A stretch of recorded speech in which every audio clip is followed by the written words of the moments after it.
Hello दोस्तों, स्वागत है आप लोग के हमारे चैनल आकाश एजुकेशनल चैनल के ऊपर। जैसा कि आप लोग को मालूम है कि आज हमने जो क्लास 10 की जो प्लेलिस्ट चालू की थी, सीरीज चालू किया था साइंस का। आप लोग को हम पहला चैप्टर जो ग्रेविटेशन था उसमें लगातार हमने 5 लेक्चर कंप्लीट कर चुके हैं। अगर आप नहीं देखें तो प्लेलिस्ट में जाके देख सकते हैं कि उसी पर्टिकुलर का ये आज 6 लेक्चर है।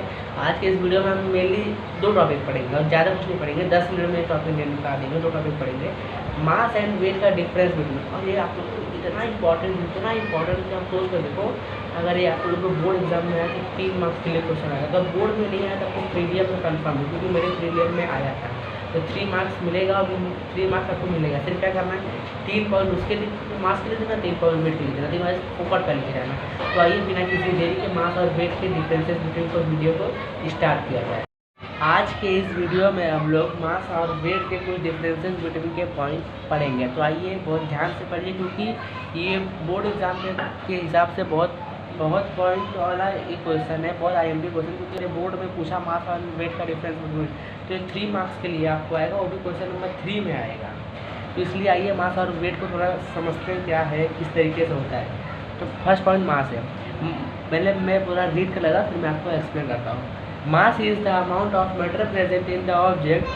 The SI unit of mass is kg. Mass is a scalar quantity. Its value is same everywhere. Its value does not change even then we go to another planet. इसका मतलब क्या है, देखो। इसका मतलब ये है, जो मास है, जो भी मास अमाउंट ऑफ मैटर प्रेजेंट है किसी ऑब्जेक्ट के ऊपर होता है। जैसे कि समझ लो मैं हूँ, जैसे मैं भी आप लोग से बात कर रहा हूँ, तो मैं आपको समझता हूँ तो मैं 40 किलो का हूँ। अगर मैं 40 किलो का हूँ, जो मास है, मास के लिए मैं एक ऑब्जेक्ट रखूँगा, वो मेरे ऊपर ही अपना फोर्स अप्लाई करेगा। और जो मास का जो SI यूनिट रहता है, जैसे हम इंटरनेशनल यूनिट सिस्टम कहते हैं, वो kg में है। मास का जो SI यूनिट है kg में। और साथ ही साथ मास एक स्केलर क्वांटिटी है। मास एक क्या है, स्केलर क्वांटिटी में। और मास की सबसे बड़ी खासियत क्या है, आपको जानने पर ताज्जुब होगी। मास की एक सबसे बड़ी खासियत है, अगर हम पृथ्वी पे, अगर हम अपने अर्थ के ऊपर है, हमारा मास 5 to 6 किलो, क्योंकि अनुमान एक 15 से 16 साल के लड़के का जो मास रहता है वो 4 से 6 kg के बीच में ही रहता है।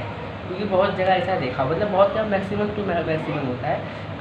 अगर हमारा जो मास है, तो पृथ्वी पे हमारा जो मास है 5 kg है, तो मून पे भी चले जाएंगे तो 5 kg रहेगा। हम जुपिटर पे भी चले जाएंगे तो 5 kg रहेगा। यहाँ तक कि हम अपने वेनस पे चले जाएंगे तो वहाँ भी 5 kg रहेगा। मतलब मास किसी भी प्लेनेट पे चेंज नहीं होता है। चेंज क्या होता है, सिर्फ वेट होता है। वेट कैसे होता है, क्योंकि वहाँ के मास और ग्रेविटी को मल्टीप्लाई करके वेट आता है। ये फार्मूला हम आगे आपको एक्सप्लेन करेंगे, लेकिन अभी जो है ये समझिए कि मास कहीं भी चेंज नहीं होता। मास जितना अर्थ पे रहेगा उतना मून पे, उतना जुपिटर पे, उतना वेनस पे, हर प्लैनेट पे उतना रहेगा। और आगे क्या है, according to Newton first law, heat is the measure of the इनिशियर of an object, higher the mass higher is the इनिशियर। अब भाई ये इनिशियर वर्ड का मीनिंग क्या है, जैसे कि जो न्यूटन का जो फर्स्ट लॉ है, हम लोग जिसे मास कहते हैं, ये जो हमारे न्यूटन साइंटिस्ट थे वो उसमें इनिशियर कहते थे। तो यहाँ पे वही लिखा है, higher the mass higher is the, मतलब जितना ज़्यादा मास रहेगा उतना ही ज़्यादा इनिशियर भी रहेगा। इनका कहने का मतलब ये था। मुझे उम्मीद है कि आपको मास का टॉपिक समझ में आया होगा और वेट का टॉपिक समझते हैं। ये आप जितना पेंसिल से अंडरलाइन देख रहे हैं कैमरे में, उतना आप अंडरलाइन कर लेना अपने टेक्स्ट को, क्योंकि ये एग्ज़ाम में आया तो 3 मार्क्स के क्वेश्चन है, 3 मार्क्स फोकट का देके जाएगा। फिर यही सब पॉइंट उठा के लिख दूँगा। मेरे एग्ज़ाम में था आया, मैं लिखा हूँ, इसलिए बता रहा हूँ। फिर जो वेट है क्या रहेगा, the weight of an object is defined as the force with which the earth attracts object. The force F on an object mass m on the surface of the earth can be written equation 4। देखिए जो wait है, wait निकालने का एक formula होता है। अब मैं आपको वेट निकाल के भी दिखाता हूँ, कि वेट कैसे निकाला जाता है। एक मिनट देखो, वेट का फार्मूला क्या है, अगर दिख रहा है क्या आप लोग को, एक सेकेंड दोस्तों, देख रहा होगा आप, उम्मीद है। जो वेट है, वेट कैसे निकाला जाता है, एक सेकेंड, दिख रहा है ना, वेट कैसे निकाला जाता है। वेट का formula, weight is equal to mg। दिख रहा है ना, ये जो वेट का फार्मूला है, वेट के देखो हमें अपना तो वेट मालूम है, अगर हम अपना वजन करवाएंगे तो वेट मालूम है और ग्रेविटी हमें मालूम है तो मास मिल जाएगा। कैसे मिलेगा देखते हैं। मेरा वेट सपोज 50 किलो है, सपोज मेरा वेट 50 किलो है और मास मुझे मालूम नहीं है और ग्रेविटी हमारी वैसे 9.8 है, मल्टीप्लाई यहाँ पे होगा 9.8 है, लेकिन हम पकड़ लेते हैं 10 मीटर पर सेकंड। मतलब आपको अगर आपको भी अपना मास निकालना रहेगा तो निकाल लेना, मैं इसी एग्जांपल आपको बता रहा हूँ। 10 है, अभी 50 ये जो 10 इक्वल की साइड है, अगर इस साइड लाओगे तो ये हो जाता है डिवाइड में और इधर बचेगा मास, फिर 0 0 कट गया, 1 से 5 डिवाइड हुआ तो 5 = m आ गया। मतलब और बताइए मास का मैंने आपको क्या बताया था, SI यूनिट क्या है, तो kg 5 kg है। मतलब 50 किलो का जो इंसान रहेगा उसकी जो 50 किलो का इंसान रहेगा उसका जो मास रहेगा 5 kg। अगर आप 9.8 से अगर डिवाइड करते हैं तो 5.2 तक से चला जाता है, 5.2 kg मास आता है। तो मतलब ये फार्मूला था। देखिए इस फार्मूले के ऊपर भी आपको कुछ इक्वेशन सॉल्व करने के आपके पेपर में प्रीलिम्स के बोर्ड के एग्जाम में 2 मार्क्स के लिए आ सकते हैं, इसलिए सब ध्यान से कर लेना। आपको 2 मार्क्स तो फोकट कर दिए जाएगा। और आगे क्या है, wait begin is a force, wait बिगेन a force is SI unit Newton. हाँ एक चीज़ और, जिस तरीके से मास का SI यूनिट kg था तो वेट का जो SI यूनिट रहेगा वो न्यूटन रहता है। तो द वेट बिगेन अ फोर्स और vector quantity is direction toward the centre of the earth. और जो वेट है वो एक वेक्टर क्वांटिटी है, जो वेट है वो वेक्टर क्वांटिटी है और इसका जो डायरेक्शन रहता है सेंटर के अर्थ पे ही लगता है। मतलब हमने फार्मूला देखा ना, फार्मूला क्या था हमारा, V0 यहाँ देखो लिखा है V = mg। तो जो वेट टुवर्ड द सेंटर है, अगर ग्रेविटी और वेट को करोगे तो ग्रेविटी क्या है, हमारे अर्थ का सेंटर और वेट तो हमें अपना मालूम उतना मास मिलता है ना, तो ये लिखा है toward the centre of the अर्थ। तो अर्थ के सेंटर पे ग्रेविटी लगती है। फिर क्या है, the value of g is not same everywhere, the weight of any object changes from place to place thought its masses is constant everywhere. इसका मतलब क्या है, इसका मतलब ये है कि ये जो हमारा जो वेट है हर प्लैनेट पे चेंज होता रहता है। तो जैसे देखिए हमारा वेट 50 kg है अपने अर्थ के ऊपर, अगर हम मून पे जाएंगे तो हमारा वेट 5 kg हो जाएगा। हमारा वेट 5 kg मतलब नहीं होगा, थोड़ा और ज़्यादा रहेगा वो तो।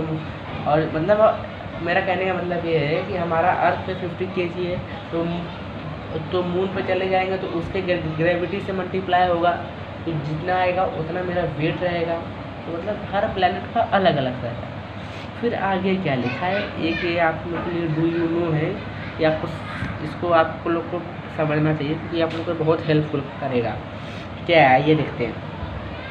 We use weight for both mass and weight and measure the weight in kilograms, which is the unit of mass, but in scientific language when we say that Raju's weight is 75 kg, we are talking about Raju's mass when we mean Raju's weight is equal to the gravitational force on 75 kg mass, as Raju's mass is 75 kg, his weight on the earth F is equal to mg, 75 multiplied by 9.8, 735 Newton.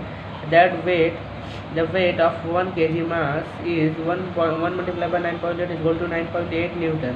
Or weight machines tell use the mass to scale balance in house compare to weights is to masses। इसका मतलब क्या है, देखिए एक राजू नाम का लड़का था, उसकी जो वेट थी 75 kg थी, उसकी जो वेट थी 75 kg थी।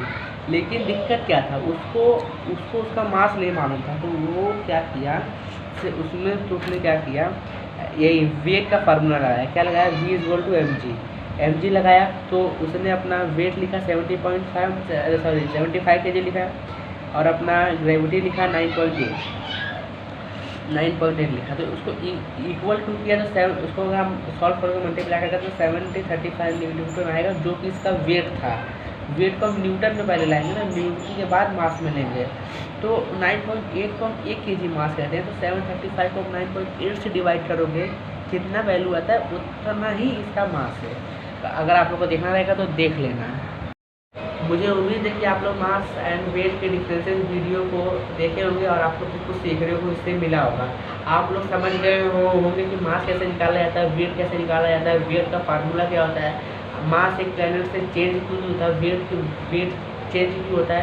अगर आप लोग इसके बाद में अगर कुछ भी डाउट हो या तो आप कमेंट बॉक्स में हमसे पूछ लीजिए, या तो डिस्क्रिप्शन में इंस्टाग्राम और टेलीग्राम चैनल का लिंक है, वहाँ जाके हमसे पूछ सकते हैं। और आप टेलीग्राम पर जाके अभी ज्वाइन हो जाइए, क्योंकि अभी 1 से 2 लेक्चर में इस चैप्टर को हम एंड कर देंगे। उसके बाद इस चैप्टर जो एक्सरसाइज है इसके आंसर आपको चाहिए क्या, तो टेलीग्राम पर ज्वाइन कर लीजिए, वहाँ आपको प्रोवाइड करवा दिया जाएगा। अब मिलते हैं नेक्स्ट वीडियो में, तब तक के लिए जय।